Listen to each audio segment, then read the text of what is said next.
Hello everyone. Current affairs through MCQ की series में 23 अक्टूबर पे हम पहुंच चुके हैं। आई होप आपकी तैयारी अच्छी चल रही होगी और एवरीडे बेसिस पे एमसीक्यूज आप अटेम्प्ट कर रहे होंगे और उसमें अच्छा स्कोर कर रहे होंगे। टॉपिक्स जो डिस्कस करने वाले हैं आज के लेक्चर के अंदर वो देख लेते हैं। तो सबसे पहले मालाबार एक्सरसाइज के बारे में डिस्कस करते हुए हम मैरीटाइम डोमेन अवेयरनेस क्या है इसके बारे में देखेंगे। ऑटोनमस बॉडीज क्या होती है, इनका स्टेटस क्या होता है इसके बारे में जानेंगे। बराक वैली इसकी लोकेशन देखेंगे। आयुष्मान सहकार क्या है ये देखेंगे। कोऑपरेटिव सोसाइटीज को लेकर एक क्वेश्चन है वो डिस्कस करेंगे। इंडियाज हींग कल्टीवेशन प्रोजेक्ट क्या है इसके बारे में जानेंगे। एससीओ स्टार्टअप फोरम को देखेंगे। डिस्ट्रिक्ट डेवलपमेंट काउंसिल क्या होती है इसके बारे में भी एक एमसीक्यू हम देखने वाले हैं। और फाइनली जो हमारा एमसीक्यू होगा वो Indian academy of highway engineers को लेके होगा। This is brief introduction about me. My name is Prince Luthra, all India rank 577 from UPSC CSE 2014 batch. चलिए शुरुआत करते हैं कोटेशन के साथ। You learn nothing from life if you think you are right all the time. तो यहां पे इसको यूपीएससी के अंदर कैसे अप्लाई करने वाले हैं, चलिए देखिए। यूपीएससी की जर्नी के अंदर जो आपका माइंडसेट है वो ऐसा होना चाहिए कि आप कहीं से भी किसी से भी कुछ भी सीख सकते हैं। आप एक छोटे से बच्चे से भी काफी सारी चीजें सीख सकते हैं और जहां पे आप चाय पीने जाते हैं वो चाय वाला भी आपको बहुत सारी चीजें बता सकता है जो कि कहीं ना कहीं एग्जाम में आपको हेल्प कर सकती है। क्योंकि बहुत सारे ऐसे लोग होते हैं, जब हम लोग तो किताबों के बीच में घुसे हुए होते हैं और वो सारी चीजें पढ़ रहे होते हैं जो कि बुक्स के अंदर दी रखी होती है। बहुत सारे ऐसे लोग होते हैं जिनका पूरा दिन ग्राउंड लेवल पे बीतता है, तो उनको असल में प्रॉब्लम्स क्या है सोसाइटी की उसके बारे में बुकिश नॉलेज से भी ज्यादा चीजें पता होती हैं। तो कभी भी अपने दिमाग में ये चीज मत आने दीजिएगा कि आपको ही सारी चीजें पता है and you are right all the time, कि सारी नॉलेज आपको है और आप ही हर जगह पे सही है। ये चीज नहीं आपके माइंड में आनी चाहिए, क्योंकि अगर आप ऐसा एक माइंडसेट बना लेते हैं कि that you can also be wrong, तो बहुत सारी पॉसिबिलिटीज आपके लिए ओपन हो जाती हैं। और किसी से भी, चाहे वो कोई छोटा हो, बड़ा हो, अमीर हो, गरीब हो, चाहे वो पढ़ा लिखा हो या फिर पढ़ा लिखा ना हो, आपको हर किसी से कुछ ना कुछ नया सीखने को मिल जाएगा, जो कि आपको सिर्फ एग्जाम में नहीं लाइफ में भी आपको काफी हेल्प करेगा चीजों को बेटर तरीके से समझने के लिए। तो कोशिश करिएगा इस माइंडसेट को अपनाने की, इस माइंडसेट में एंटर करने की, और हर किसी से, कोई भी व्यक्ति हो, कुछ ना कुछ उससे सीखने की कोशिश करिएगा। उससे कोई ना कोई नई बात आपको जानने को जरूर मिलेगी। चलिए, यूपीएससी मॉक टेस्ट की जो सीरीज है इसका लिंक नीचे डिस्क्रिप्शन में दिया गया है, आप इसे ट्राई कर सकते हैं। मार्किंग स्कीम मैं बता देता हूं, जिन लोगों ने अभी रिसेंटली हमें ज्वाइन किया है, तो आपको 6 या 6 से ज्यादा एमसीक्यूज को ठीक करना होता है to be in the safe zone. मान लीजिए आपने सिर्फ 2 ही एमसीक्यूज करेक्ट किए तो भी कोई बात नहीं, आप दोबारा से इन एमसीक्यूज को अटेम्प्ट करिएगा और कोशिश करिएगा 6 या 6 से ज्यादा आपके अटेम्प्ट हो जाए और उसे कमेंट सेक्शन में जरूर लिख दीजिएगा। चलिए आज के पहले क्वेश्चन पे चलते हैं, जो कि मालाबार एक्सरसाइज को लेकर है। पूछा गया मालाबार एक्सरसाइज को लेकर आप बताइए कौन सी स्टेटमेंट करेक्ट है। तो पहले तो सबसे पहले जो पूछा है उसको आप अंडरलाइन करिए या राउंड करिए। तो मालाबार एक्सरसाइज के बारे में पूछा है और करेक्ट पूछा है। पहली स्टेटमेंट कहती है it is an annual trilateral naval exercise between the navies of India, Japan and Sri Lanka. तो 3 कंट्रीज के नाम दिए हैं और कहा है कि एक नेवल एक्सरसाइज है और एक एनुअल एक्सरसाइज है। तो काफी सारी चीजें दे दी यहां पर, बताइएगा, सोचिएगा ये सही है कि नहीं है। The exercise is aim to support free, open and inclusive Indo Pacific. जो आपका इंडो पैसिफिक वाला रीजन है, इंडियन ओशन पैसिफिक ओशन वाला जो रीजन है, वहां पर फ्री, ओपन एंड इंक्लूसिव, उसमें जो एक्सेस है वो कैसा होना चाहिए, वो फ्री होना चाहिए, ओपन होना चाहिए और इंक्लूसिव होना चाहिए। ये भी हो सकता है। जापान जो था इसके अंदर 2015 में उसे इंक्लूड किया गया। अब सोचिए फिर डिस्कस करते हैं। चलिए, तो अपकमिंग जो एक्सरसाइज होनी है ये अगले ही महीने हम करने वाले हैं, नवंबर 2020 के अंदर। और रिसेंटली ऑस्ट्रेलिया को एक मालाबार एक्सरसाइज को ज्वाइन करने का इनविटेशन दिया गया था और ऑस्ट्रेलिया ने इसको एक्सेप्ट कर लिया। तो Australia has agreed to join Malabar exercise.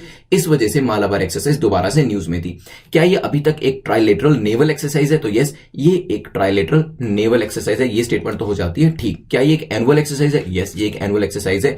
लेकिन जो कंट्रीज के नाम दिए हैं वहां पर थोड़ी सी गलती, क्योंकि इसमें इंडिया है, जापान है, श्रीलंका नहीं है, इट इज यूनाइटेड स्टेट्स। इस वजह से देखिए सिर्फ एक फैक्ट को चेंज कर दिया, बाकी पूरी की पूरी स्टेटमेंट ठीक थी। इस तरीके की स्टेटमेंट से आपको बच के रहना है। पहली स्टेटमेंट अगर आपकी गलत हो गई, आपको पता चल गया कि ये इनकरेक्ट है, तो ए और बी को आप एलिमिनेट कर दीजिए। अब आपको क्या होगा, इजी हो जाएगा। थर्ड स्टेटमेंट आपको पता चल गई करेक्ट है, मतलब इसके बारे में सोचने की जरूरत नहीं है, जापान ने 2015 में ही इंक्लूड किया होगा। तो सेकंड स्टेटमेंट ठीक हो, थर्ड स्टेटमेंट ठीक हो जाती है। अगर आप सेकंड स्टेटमेंट को देखिए, अगर आपको पता है कि ये जो एक्सरसाइज है इंडो पैसिफिक रीजन के लिए, तो बाकी जो स्टेटमेंट है कि ये फ्री, ओपन और इंक्लूसिव एक्सेस के लिए, ये कॉमन सेंसिकल पॉइंट है, इसको आप सीधा ही मार्क कर सकते हैं। तो सेकंड स्टेटमेंट आपकी ठीक हो जाती है। थर्ड वैसे भी आपकी बाय डिफॉल्ट करेक्ट थी, तो आंसर आपका हो जाएगा डी। ध्यान रखिएगा कौन कौन सी कंट्रीज इंक्लूडेड है ये भी ध्यान रखिएगा। अगर मैं कुछ इसकी हिस्ट्री के बारे में बताऊं तो इसे जब शुरू किया गया था तो ये एक बायलेटरल एक्सरसाइज थी।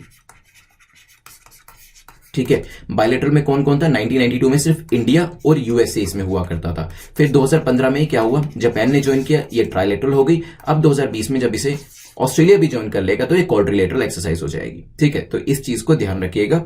चलते हैं नेक्स्ट क्वेश्चन के ऊपर। क्वेश्चन नंबर सेकंड इंडिया के बारे में है। India has sign the maritime domain awareness, तो ये क्या है? MDA। इसको किस कंट्री के साथ इंडिया ने अभी साइन किया है? क्या इसमें ऑस्ट्रेलिया, जापान, यूएसए इनमें से कोई इंक्लूडेड है? सोचिए, फिर इसको डिस्कस करेंगे। चलिए डिस्कस करते हैं।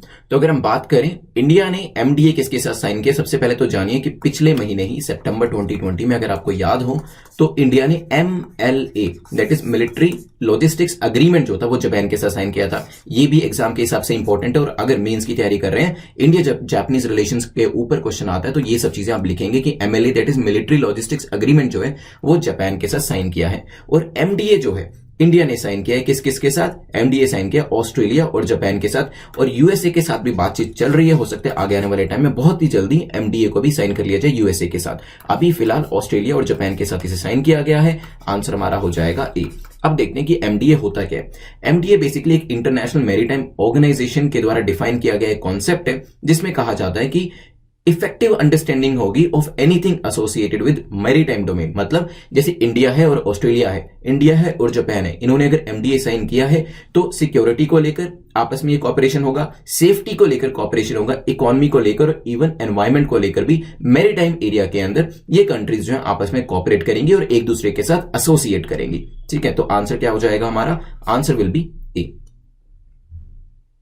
चलिए नेक्स्ट क्वेश्चन पे चलते हैं। नेक्स्ट क्वेश्चन बात करता है ऑटोनोमस बॉडीज के बारे में। पूछा गया ऑटोनोमस बॉडीज के बारे में बताइए कौन सी स्टेटमेंट आपकी करेक्ट है। तो ये कॉन्सेप्ट आपसे पूछा है ऑटोनोमस बॉडीज, और क्या इसके बारे में करेक्ट है ये आपसे पूछा है।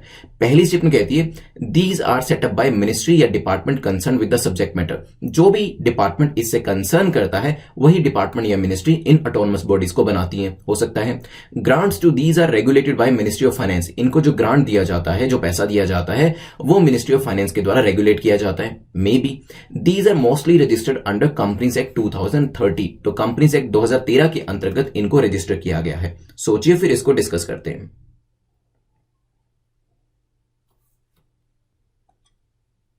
चलिए डिस्कस करते हैं। तो अगर हम ऑटोनोमस बॉडीज की बात करें, consider the following statement about autonomous bodies. तो यस, ऑटोनोमस बॉडीज जो होती हैं उसी कंसर्न डिपार्टमेंट के द्वारा बनाई जाती हैं जिससे वो रिलेट करती हैं। जैसे कि अभी रिसेंटली मिनिस्ट्री ऑफ फाइनेंस ने रेकमेंड किया किसको? Ministry of environment, forest and climate change को, कि आपके अंडर में काफी सारी ऐसी ऑटोनोमस बॉडीज हैं, उनसे आपको डिसएंगेज करना पड़ेगा। तो आपके अंडर अभी 16 ऐसी बॉडीज हैं जिसमें से 5 से आप डिसएंगेज करिए और 2 को आप मर्ज कर दीजिए। तो टोटल क्या इंपैक्ट आएगा इसमें? तो ये कहा गया कि टोटल अब आपके पास 9 बॉडीज होनी चाहिए। तो 7 बॉडीज जो है उनसे कहीं ना कहीं आप अपना डिसएंगेज कर लीजिए, ऐसा मिनिस्ट्री ऑफ फाइनेंस के द्वारा कहा गया है। क्यों कहा गया है वो भी हम देखेंगे, और कौन कौन सी बॉडीज इसमें इन्वॉल्व है वो भी हम यहां पे जानने की कोशिश करेंगे। तो पहले तो स्टेटमेंट करेक्ट हो जाती है। क्या इसमें जो ग्रांट दिया जाता है वो मिनिस्ट्री ऑफ फाइनेंस के द्वारा दिया जाता है? वो बिल्कुल ठीक है। तभी यहां पे मिनिस्ट्री ऑफ फाइनेंस ने ministry of environment, forest and climate change को कहा है कि आप डिसएंगेजमेंट का जो प्रोसेस है वो स्टार्ट करिए, क्योंकि हम इतना सपोर्ट जो है उन बॉडीज को नहीं दे सकते, फाइनेंशियल ग्रांट जो है नहीं दे सकते। अब आती है बात तीसरी स्टेटमेंट की। तो क्या कंपनीज एक्ट 2013 के अंदर इसे रजिस्टर किया जाता है? नहीं, ज्यादातर जो ये बॉडीज होती है सोसाइटी रजिस्ट्रेशन एक्ट के अंतर्गत रजिस्टर होती हैं। इसी वजह से तीसरी स्टेटमेंट हमारी इनकरेक्ट हो जाती है। आंसर हो जाएगा ए। अब बॉडीज के नाम देख लेते हैं। तो wild life institute of India है, Indian institution of forest management, Indian plywood industry, CPR है, सेंटर फॉर एनवायरमेंट एजुकेशन। नाम उतने ज्यादा इंपॉर्टेंट नहीं है, जस्ट फॉर नॉलेज मैंने आपको बता दिया। डिसएंगेजमेंट से होने क्या वाला है ये चीज इंपॉर्टेंट है। इससे क्या होगा, जो गवर्नमेंट का सपोर्ट है जो अभी तक दिया जा रहा था उसे फेज आउट कर लिया जाएगा। ठीक है, और साथ में ही डिसएसोसिएशन हो जाएगा from the management of this institution. तो अभी तक इन इंस्टीट्यूशन की जो मैनेजमेंट के साथ एक एसोसिएशन बना हुआ था वहां पर भी डिसएसोसिएशन देखने को मिलेगा। चलिए नेक्स्ट क्वेश्चन पे चलते हैं, जो कि बाराक वैली को लेकर है। पूछा गया बाराक वैली को लेकर आप बताइए कि ये कहां पे लोकेट करती है। क्या ये लद्दाख में है, अरुणाचल के अंदर है, आसाम में है, या फिर जम्मू कश्मीर में है? सोचिए।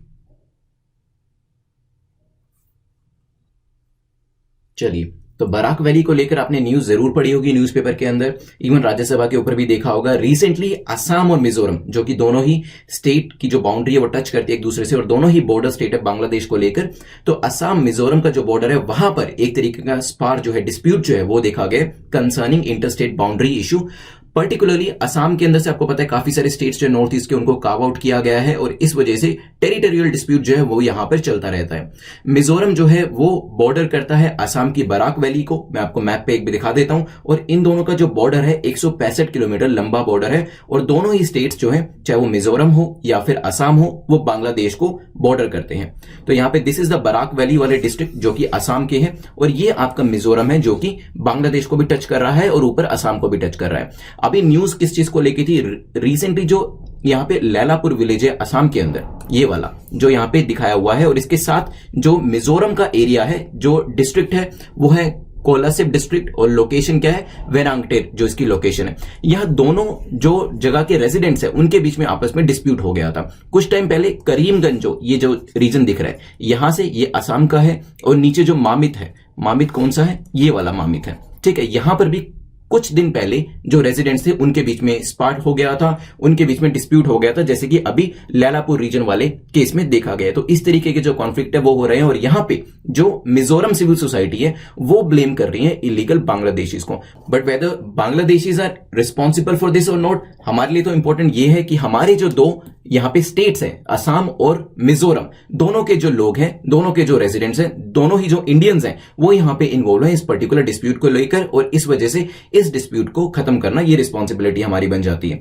तो यहां पे मैप के ऊपर आपने लोकेशन देख ली, ये जो पर्टिकुलर बाराक वैली है, जो असम के जो डिस्ट्रिक्ट्स हैं, ये भी आपने देख लिए। ये बॉर्डर करते हैं किसको, ये बॉर्डर करते हैं बांग्लादेश को भी, और नीचे बॉर्डर करते हैं मिजोरम को भी। मिजोरम भी असम को बॉर्डर करता है 165 किलोमीटर, और यहां से बांग्लादेश को भी बॉर्डर करता है, और इस वजह से टेरिटोरियल डिस्प्यूट इन दोनों के बीच में चलते रहते हैं। जो रीजन्स के नाम थे, जो डिस्ट्रिक्ट के नाम थे, वो भी मैंने आपको बता दिए।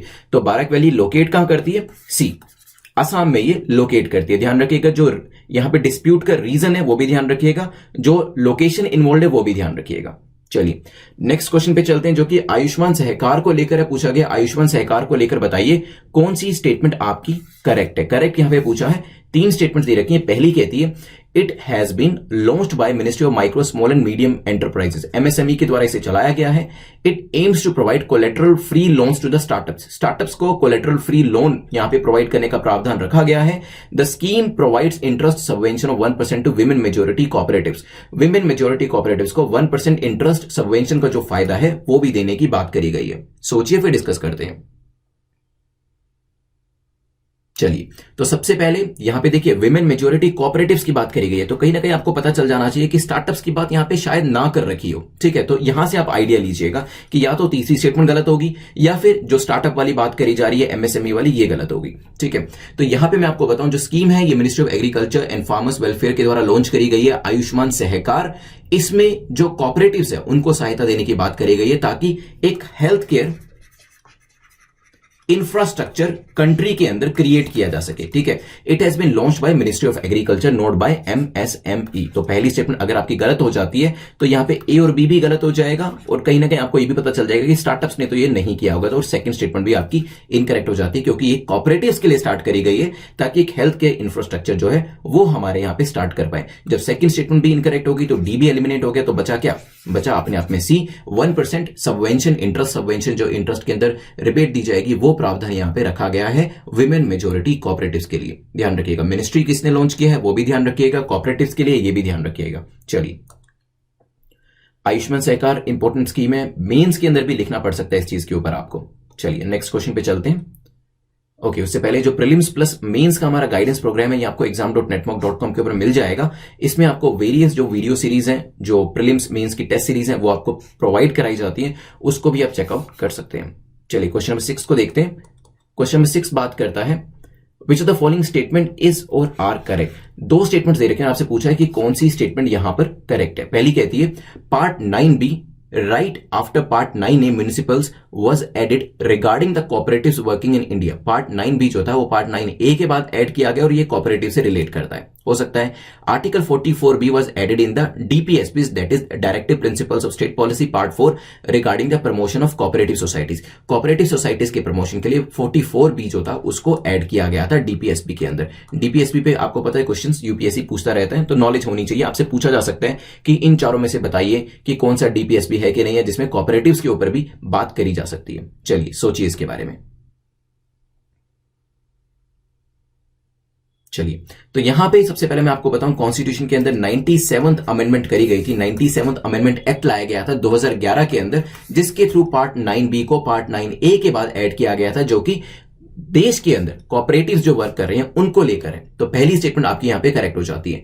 वर्ड कोऑपरेटिव की अगर बात करें, the word cooperative was added after unions and association 19(1)(c) के अंदर। इस तरीके के क्वेश्चन में पूछ लिए जाते हैं कि क्या जो ये शब्द कोऑपरेटिव है ये ऐड किया हुआ है, किया गया है तो किस आर्टिकल के अंदर है, किस पार्ट के अंदर है। तो पार्ट 3 19(1)(c) के अंदर ये हमारे कॉन्स्टिट्यूशन के अंदर दिया गया है, और ये सिटीजन्स को अलाउ करता है, सिटीजन्स आपके और मेरे जैसे सिटीजन्स को अनेबल करता है कि हम कोऑपरेटिव्स जो है वो फॉर्म कर सकते हैं। ये हमारा फंडामेंटल राइट्स है। तो एज अ सिटीजन आपका और मेरा ये फंडामेंटल राइट है कि अगर हम चाहें तो कोऑपरेटिव्स को फॉर्म कर सकते हैं। पहली स्टेटमेंट करेक्ट हो जाती है। सेकंड, क्या आर्टिकल 44B डीपीएसपी पार्ट 4 जो है कोऑपरेटिव्स की बात करते हैं, तो यहां पे जो आर्टिकल दिया है ये गलत है। This is article 43B। तो आर्टिकल 43B जो है वो कहता है डीपीएसपी के बारे में, जो कि पार्ट 4 के अंदर दिया गया है, जो कि प्रमोशन के बारे में बात करता है कोऑपरेटिव सोसाइटीज के, ना कि पार्ट 44B। तो यहां पे आर्टिकल 43 है, ना कि 44। आंसर क्या हो जाएगा हमारा? B will be the correct answer, क्योंकि सिर्फ पहली स्टेटमेंट हमारी करेक्ट है। Constitution 97th amendment act 2011 added a new part 9B after 9A, ये मैंने आपको बता दिया। और पार्ट 43B जो पार्ट 4 के अंदर दिया गया, सॉरी आर्टिकल 43B जो कि पार्ट 4 के अंदर दिया गया है, ये डीपीएसपी के अंदर है, जो कि कोऑपरेटिव सोसाइटी के प्रमोशन की बात करता है। चलिए आज के 7th क्वेश्चन पे चलते हैं, जो कि चलिए क्वेश्चन नंबर 7 को देखते हैं। क्वेश्चन नंबर 7 जो है इंडियाज हींग कल्टीवेशन प्रोजेक्ट के बारे में बात कर रहा है। पूछा गया कि कौन सी स्टेटमेंट इनकरेक्ट है, कौन सा कथन यहां पे गलत है। पहली स्टेटमेंट कहती है इंडिया इंपोर्ट करता है 1200 टन ऑफ रॉ हींग, जिसकी कीमत 600 करोड़ होती है, ईरान, अफगानिस्तान और उज्बेकिस्तान से। हो सकता है। CSIR ने अभी एक मेमोरेंडम ऑफ अंडरस्टैंडिंग जो है वो हिमाचल प्रदेश की एग्रीकल्चर मिनिस्ट्री से साइन किया है हींग की कल्टीवेशन के लिए, ये भी हो सकता है। हींग is widely cultivated in the Himalayas, Himalayas के अंदर इसे वाइडली कल्टीवेट किया जाता है। सोचिए फिर डिस्कस करते हैं। चलिए तो रिसेंटली CSIR का एक सब इंस्टीट्यूट है, institute of Himalayan bio resource technology, जिसे शॉर्ट में IHBT कहा जाता है, CSIR का है ये। इसने अभी एक MOU जो है वो साइन किया है, किसके साथ? हिमाचल प्रदेश की एग्रीकल्चर मिनिस्ट्री के साथ, ताकि यहां पर कल्टीवेट किया जा सके किसको? हींग को, जिसे एसोफिटिडा भी कहा जाता है। लिख देता हूं मैं आपको एक बार स्पेलिंग इसकी, ठीक है। सेकंड स्टेटमेंट हमारी यहां पे करेक्ट हो जाती है। पहली स्टेटमेंट की क्या हम इतना हींग इंपोर्ट करते हैं? यस, हींग इतना इंपोर्ट करते हैं तभी हम उसके यहां पे कल्टीवेशन की बात करें। 600 करोड़ का हींग जो है हम यहां पे इंपोर्ट कर रहे हैं। किस किस कंट्री से? ईरान हो गया, उज्बेकिस्तान, अफगानिस्तान हो गया। तो पहली जो 2 स्टेटमेंट्स हैं वो ठीक हो जाती हैं। हींग को यहां पे कल्टीवेट नहीं किया जाता इंडिया के अंदर, इसी वजह से यहां पे ये जो एक MOU है वो साइन किया गया है, ताकि इसकी खेती भी यहां पे स्टार्ट करी जा सके।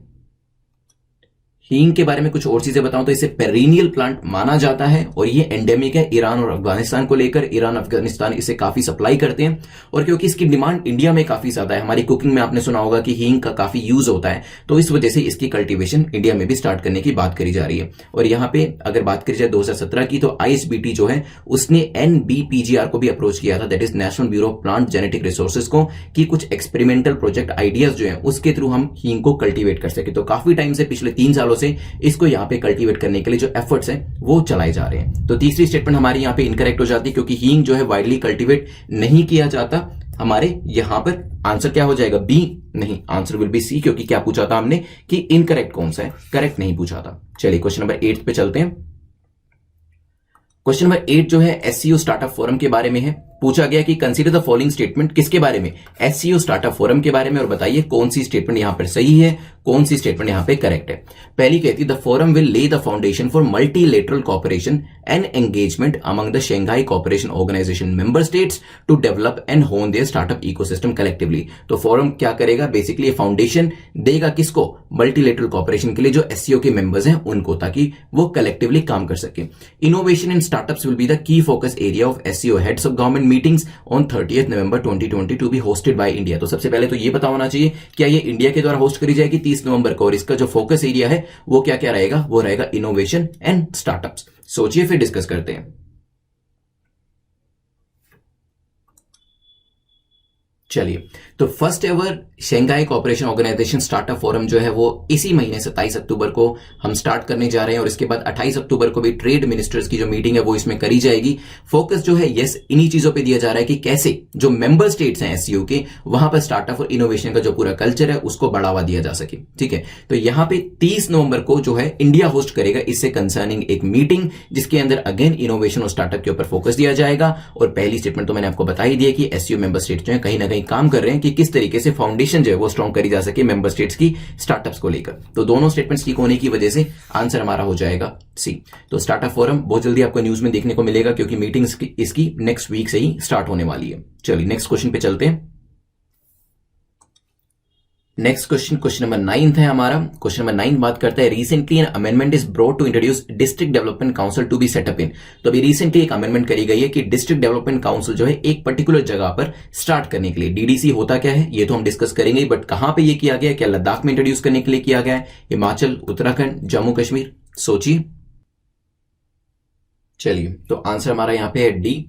सेंटर ने अभी रिसेंटली अमेंड किया था जम्मू कश्मीर पंचायती राज एक्ट 1989, और वहां पे कहा गया कि अब डिस्ट्रिक्ट डेवलपमेंट काउंसिल जो है उसको सेटअप किया जाएगा, और यहां पे डायरेक्ट इलेक्शन वोटर्स के द्वारा करवाए जाएंगे, और इसके अंदर जो प्रतिनिधि होंगे वो चुन के आएंगे, the members of which will be directly elected.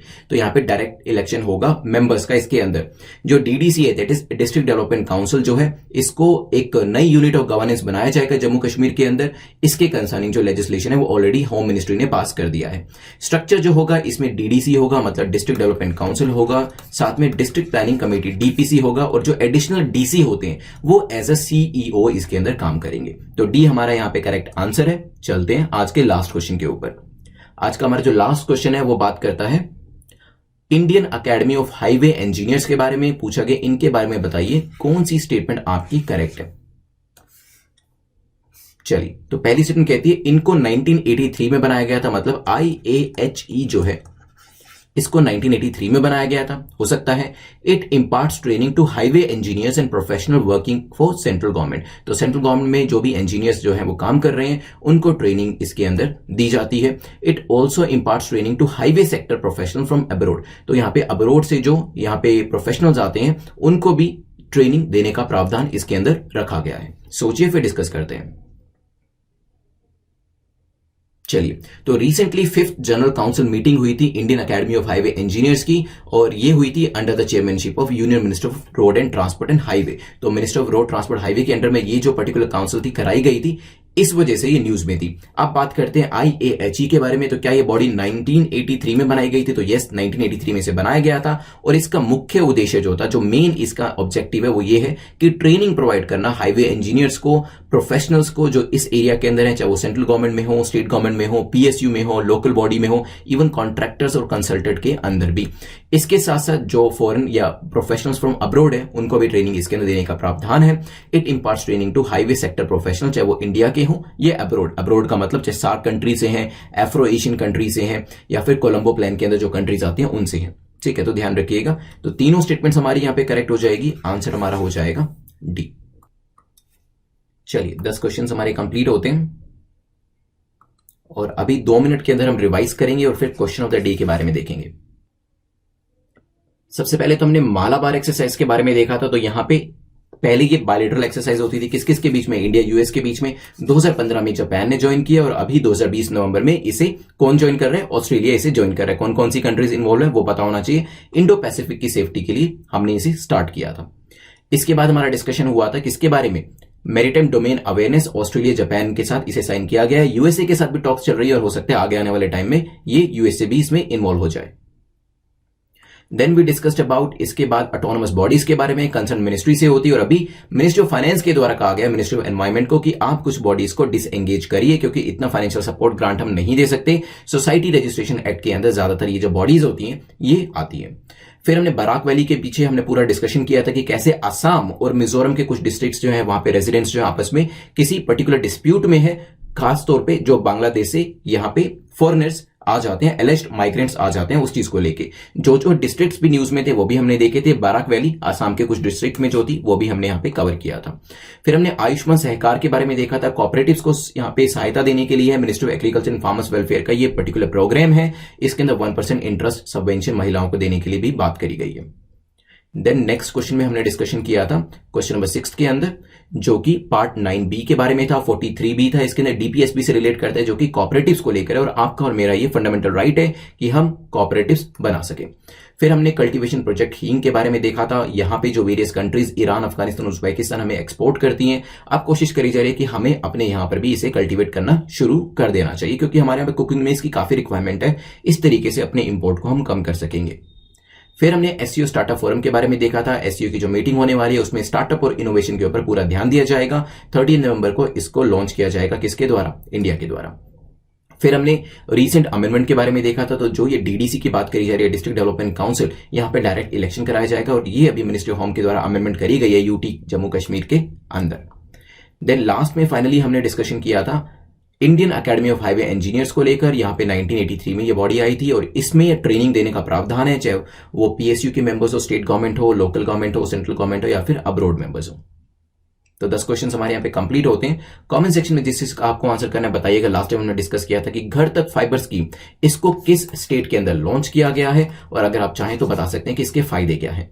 जो मेंस में आपको आंसर करना है, ये क्वेश्चन हमने पहले भी दिया हुआ है। ज्यादा कुछ आंसर्स इसमें आपने नहीं लिखे, आपने फोटो अपलोड नहीं किया, तो उसे करिएगा ताकि नेक्स्ट क्वेश्चन पे हम चल सके। जो लास्ट टाइम हमने क्वेश्चन पूछा था उसको करेक्ट आंसर दिया है दिवेंदु मिश्रा ने। सो कांग्रेचुलेशन दिवेंदु। आप हमें नेटमॉक आईएएस के ऊपर बता दीजिएगा कि आपको जो पीडीएफ चाहिए वो हिंदी में चाहिए या इंग्लिश में चाहिए। कमेंट सेक्शन में अपने मार्क्स जरूर लिखिएगा, जितना भी आपने स्कोर किया हो, चाहे आपने 2 ही मार्क्स क्यों ना स्कोर किया हो, उसे लिख दीजिएगा ताकि आप आगे आने वाले टाइम में इंप्रूव कर सकें, उसे देख भी सके इंप्रूव होता हुआ। टेलीग्राम में बता दीजिएगा जो पीडीएफ आपको चाहिए वो मिल जाएगी, और @प्रिंस लूथरा पे अगर आपका कोई भी डाउट है वो आप मुझसे पूछ सकते हैं। इसके अलावा बेल आइकन को प्रेस कर दीजिएगा ताकि नोटिफिकेशन आपका कोई भी मिस ना हो। Thanks for watching, see you tomorrow.